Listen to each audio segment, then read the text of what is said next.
Buddha Purnima experience ಹೇಳಿ. So Buddha Purnima ನಾನು ಬಂದಾಗ ಕಾಲ್ ಇಂಜರ್ ಆಗಿತ್ತು. ಆವಾಗ ನಾನು ಅಂದ್ರೆ ಅದೇನಾಗಲ್ಲ ಅಂತ ಪಿರಾಮಿಡ್ ಅಲ್ಲಿ ಹೋಗಿ ಸ್ವಲ್ಪ ಮೆಡಿಟೇಷನ್ ಮಾಡಿದೆ. ಆಮೇಲೆ ವಾಲಂಟ್ರಿ ಇದಕ್ಕೆ ಕರೆದಿದ್ರು.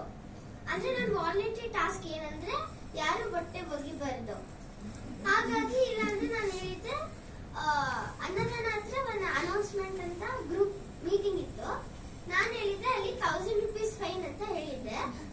ಹಾಗಾಗಿ ಎಲ್ಲ ಬಟ್ಟೆ ಒಗೆನ ಫೈನ್ ಹಾಕಿಲ್ಲ, ರಿಸೆಪ್ಷನ್ ಹತ್ರ ಬಂದು ನಿಂತಿದ್ದೆ. ಆಮೇಲೆ ಮತ್ತೆ ನಾನು ಭರತನಾಟ್ಯಂ ಪ್ರೋಗ್ರಾಮ್ ಕೊಡೋದಿತ್ತು. ಪೇನ್ ಆಗಿತ್ತು, ಬಟ್ ಅಂದ್ರೆ ಪ್ರಾಕ್ಟೀಸ್ ಮಾಡ್ಬಿಟ್ಟು ಕೊಟ್ಟಿದ್ದೆ ನಾನು ಭರತನಾಟ್ಯಂ ಪ್ರೋಗ್ರಾಮ್.